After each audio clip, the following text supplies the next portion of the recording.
Чындап Атаман таза иштейби же жаман иштейби аны сиздерге видео аркылуу көргөзүп беребиз. Мен Атаман фирмасынан ушулга чейин пельмен жегениме өкүнбөйм. Пельмениңиз кандай чыгар? Чын эле адал жол менен чыгабы? Эттер тазабы? Өзүм мусулман адам катары кепилдик берем. Эч кандай химикаты жок, азыктан жасалат. Колго жайылат, колго туралат. Баардыгы ушундай сонун жерде сакталат. Жаңы түрдүү тоңдурулган азыктар чыгарылат. Адам затынан мурда мен өзүм Кудайдан корком. Бизде эч кандай срок өткөн мындай продукциялар жок. Бир айдан кийин ушул заводдо барып тартып сиздерге көргөзүп берем. Сатылып аткан пельмендердин сыртында менин жеке номерим жазылып турат. Кете бериңиздер, мен калдым бул жакта. Ассаламу алейкум, Канат Шоу менин YouTube каналынын катталуучулары. Акыркы жаңылыктардан болсун, өткөндө эле Нисахар келип туруп, Бишкек шаарында Кыргызстан боюнча номер 1 пельменный заводду келип тартып кеткен. Ал эми биз дагы бүгүн сиздердин улуңуздар катары, как блогер катары мен сиздерге чындап Атаман таза иштейби же жаман иштейби аны сиздерге видео аркылуу көргөзүп беребиз. Бирок мен ушул Атамандын хозяйкасы Мавлюда эжени тааныйм. Ошондуктан буларды үй бүлөсү менен динге жакын адамдар. Биз азыр ошол пельменный заводко келип отурабыз. Сиздерге көргөзүп беребиз. Саламатсыңарбы? Сиздердин кош келипсиңер. Анан мен Осмонова Мавлюда Мамановна, ушул Атаман компаниясынын негиздөөчүсү, жетекчиси болом. Азыркы күндө дагы бардык кардарлар менен түз-түз сүйлөшүп, түз байланышта, горячий линияда дегендей өзүм отурам, өзүм жооп берем бардык суроолорго. Ушул биздин компания ушул жерде Асташковский 58-де жайгашкан. Бул жерде турганыбызга уже 10 жыл болуп калды. Өзүбүз түзүлгөнүбүзгө уже 2000-жылы түптөлгөнбүз. Ошондо 22-жыл кетти. 22-жыл кетип атат. Ушул именно ушул полуфабрикаттарды түйүп баштаганыбызга. Өзүм кесибим медик болчу. Анан кийин биз ушул пельмендерди түйүп баштаганда бул анда полуфабрикаттар жөнүндө өтө деле элдин түшүнүгү жок болчу. Анан биз ошону элге түшүндүрүп, өзүм машинама салып алып, ой бул эмне, бул эрип кетет, буну тиги кантип жейт деген күндөр болгон 22 жыл мурун.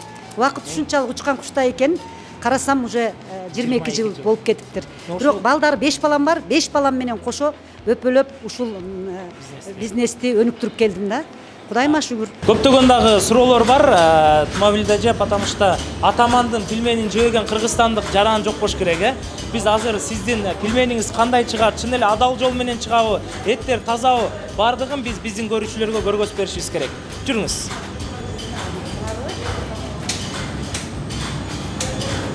Ассаламу алейкум байкелер. Кандайсыздар, жакшысыздарбы?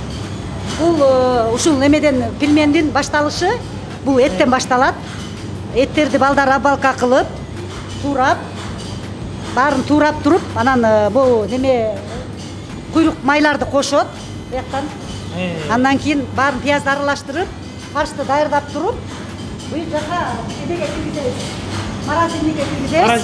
Морозильникке киргизебиз, тоңдуруп, бул жерден. Анан кийин тоңдуруп туруп, анан түйүүгө беребиз. Машина Италиядан келген, станокко беребиз бул жерге. Анан бул жактан түйүлүп, бул жерге азыр түйүлүп атат. Бул жактардан түйүлүп туруп, бул жака тележкаларга коюлуп, анан бул тоңдурулган немеде камерага маркировкасы бар. Морозильник бул да. Морозильник бул эме скороморозка деп коет. Бул 40 мүнөттүн ичинде ушул немелерди, ишбараларды тоңдуруп чыгарабыз. Анан мындан чыгаргандан кийин үстүнө упаковкага жөнөтөбүз. Бул жерде лифт бар, лифт аркылуу упаковкага кетет. Эттерибиз бардыгы тастыкталган, адалдын, халалдын талаптарына жооп берет. Ундарыбыздын, эттерибиздин бардык тастыкталган документтери бар да. Мисалы үчүн халал деп халалдын сөз менен эле айтпай, мен ислам жолунда дагы халал экениге жооп берем. Жакында да Нисахар келип тартып кетти. Ушундай баягы кээ бир жерде тазалык каралбай жатыптыр депчи. Ошондуктан сиздер канчалык деңгээлде таза иштейсиздер, ошону көрсөтсөңүздөр. Биз биринчиден айтып кетерим, урматтуу биздин кардарлар. Биз адам затынан мурда мен өзүм Кудайдан корком. Кудай жолунда мен ар бир кардарыма өзүмдүн жеке номерим аркылуу адал экениге жооп берип турам. Биздин сатылып аткан пельмендердин сыртында менин жеке номерим жазылып турат. Эч кандай подделка эмес, жашырыкча эмес. Ошол аркылуу мен күнбү бул менин тамагым Атаман компаниясы таза, адал, накта эч кандай химикаты жок азыктан жасалат деп кепилдик берем. Өзүңүздөр көрүп кеткендей, бир жак эттерди жасап, пиязга аралаштырып, май аралаштыргандан кийин мондай фарш даярдалат. Бул фаршты биз бияка салып, тоңдуруп, анан сиздерге тартуулайбыз. Биз башка бир чоң өсүү алдында турабыз. Жакшы бир фабрика куруп атабыз, кол фабрикаттарын. Ошол жака кетиребиз деп жийип койгон складыбызга барып, биздин сотрудниктин немеси менен, ошибкасы менен ошол жака барып бир аз түйгөндө, ошол не сахар тартып кеткен, анан складыбызды тартып кеткен. Негизи биздин иштеп аткан жерибиз ушул производство, ушул цех. Мавлюда эже, сиздерде биз бая билгенде мантыңыздарды да алып жеп жүрөбүз. Ошондуктан ушу манты жөнүндө да бир айта кетсеңиз, Манты колго эти, сулп кара уйдун этинен куйрук кошулуп, колго түйүлөт. Бардык эттер колго туралат. Анан бардык колго туралат. Анан мунтип упаковкага салынып, анан сатыкка жөнөтөбүз, кардарларга жөнөтөбүз. Мантыны жеп көргөн клиенттерибиз дайыма көп мындай суроо талап жакшы да биздин манты. Баягы эме болгонго, үйдөгүдөй болгонго. Үйдөгүдөй, бардык үйдөгүдөй. Мына колго жайылат, колго туралат. Азыр эми бардык хозяйкалардын убакыт тар болуп калбадыбы? Көп бардыгы ишкерлик менен алектенишет, тигүүчүлүк менен алектенишет. Анан баягыдай, мурдакы заманда үйдө отуруп, жайып, түйүп жегенге бардык аялдардын убакыты аз болот. А биздики үйдө жасалгандай болуп, үйдө. Колго жайылат, колго туралат, колго кесилет. Бардыгы даамы үйдөгүдөй даам берилет. Бул холодильникте эмнелер сакталат ошондо? Бул холодильникте сатыкка чыгарылып, даярдалган продукталар, мантылар турат азыр. Муну эртең биздин торговый агенттер заказ алып келген боюнча, заказ боюнча биз торговый точкаларга, маркеттерге жеткиребиз. Бул ашкабак менен сарылары, жашылдары эт менен. Ушинтип даярдап турабыз. Бүгүн упаковкаланып даярдалды, эртең уже торговый точкаларга жеткирилет. Чындап мындай адалбы сиздердики? Баягы сомнение болгондо адамдар көп болуп атат. Азыр окта сиздердин пельмениңиздерди жебеген адам болбосо керек Кыргызстан боюнча. Алхамдулиллах. Кудайга шүгүр. Мен Кудайдын алдында адалдыгына өзүм мусулман адам катары кепилдик берем. Эми баарыбыз деле, может, баарында деле мындай тастыкталган, мөөрү басылган сертификаты болушу мүмкүн.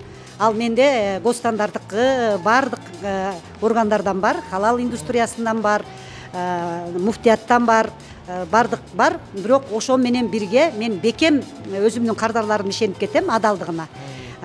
Анткени мен өзүм исламда жүргөн адам катары үй бүлөбүз менен баарыбыз намазда жүргөн, исламда жүргөн, кичинеден исламга салымыбызды кошуп жүргөн адам катары адал эмне экенини өтөн терең түшүнөм. Анын аркы дүйнөгө барып кандай жоопкерчилиги бар экенин дагы терең түшүнгөнүм үчүн мен ушул өзүмдүн чыгарып аткан продукциямды 100% адал деп өзүмдүн кардарларымды ишендирип кете алам да. Биздин кардарлар, көңүл буруңуздар, бизде эч кандай суроо өткөн мындай продукциялар жок. Могу жерде эң бир жогорку муздаткычтагы холодильниктерде сакталат. Бул эмелер биякта каспия, фрикадельки баары. Мына могул жакта бүт бар экен.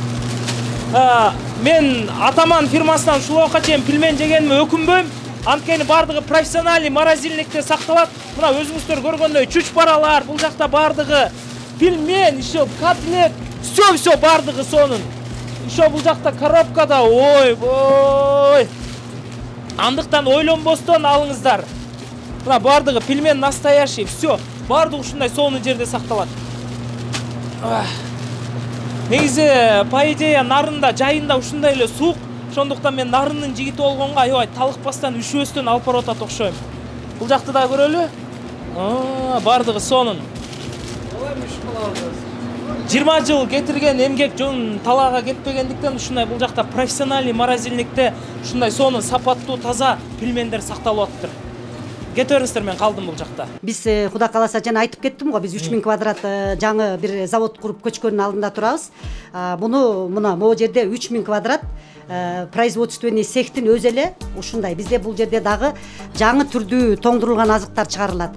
Анан бул жерде пияз сактаганга дагы европейский стандарт муздаткычы менен пияз сакталган, эт сакталган 200 тонна унга, 200 тонна пиязга, анан жатаканасы менен ошондой хасп анан исонун системасы менен мондай неме чоң бир завод куруп, Кудай кааласа мына азыр мына көчкөн турабыз. Заводдон көрүп Ооба, жаңы заводдо ошо жаңы неме менен аябай заманбап жаңы неме менен аракет кылып, баары күчүбүздү ошо жака жумшап, ошо жактан көчкөн турабыз. Кудай кааласа ал жактан дагы жолуп каларбыз. Кудай буйрса, бир айдан кийин ушул заводдо барып тартып сиздерге көргөзүп берем. Бисмиллахиррахманиррахим. Ассаламу алейкум. Менин кардарларым, кыргыз элим. Мен сиздер менен саламдашып, ушул биз Атаман Адал азыктар компаниясынын жетекчиси катары биз сиздерди 22 жылдан бери чыныгы адал нак эттен жасалган адал азык менен сиздерди камсыздап келдик. Дагы эле сиздерди дайыма сиздер үчүн кызмат кылабыз. Атаман Адал азыктар компаниясы сиздер үчүн чыныгы адал нак азыктарды камсыз кылууга дагы кызмат кылып келебиз. Тамагыңыздар таттуу болсун, эч кандай сиздерде шек болбосун. Чыныгы 100% адалдыгына мен өзүм кепилдик берем. Сиздер эгер кандайдыр бир шек болсо, менин телефонум дайыма биздин продукциялардын сыртында жазылып турат. Ошол боюнча түз байланышка чыгып мен менен кабарлашсаңыздар болот. Өзүңүздөр көргөндөй биз Атаман фирмасынын ичине келип бардыгын тарттык. Бая көптөр ойлошу мүмкүн бул канатка акча берди деп. Жок, Мавлида эжени тааныганыма 4-5 жылдын жүзү болду. Булардын Санжира деген рестораны бар. Мен ал жакта той алып барып жүрөм. Чындыгында булар Кудайга жакын, адал менен оокат кылган кишилер. Эми кичине минустар болуп калышы мүмкүн, но бирок аны да Нисахар өзүнүн жумушун так аткарып көргөзүп кетти.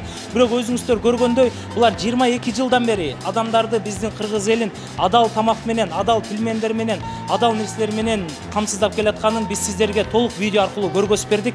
Андыктан сиздер эч коркпостон, эч сарсана болбостон, кымын дагы переживать этпестен Атамандын пилмендерин, Атамандын мантыларын алып смело жей берсеңиздер болот. Мына как факт катары, как сиздерге көргөзүш катары мен убактымды бөлүп ушул пилменный заводко келип сиздерге көргөзүп бердим. Сиздер менен болгон Канат Шабданбеков. Биздин каналга сөзсүз түрдө подписка кылып, комментарий калтырганды унутпайбыз. Ал эми ким Атамандан пилме манты жесе сөзсүз түрдө жакты деп туруп бизди отметка кылып коюңуздар. Бар болуңуздар.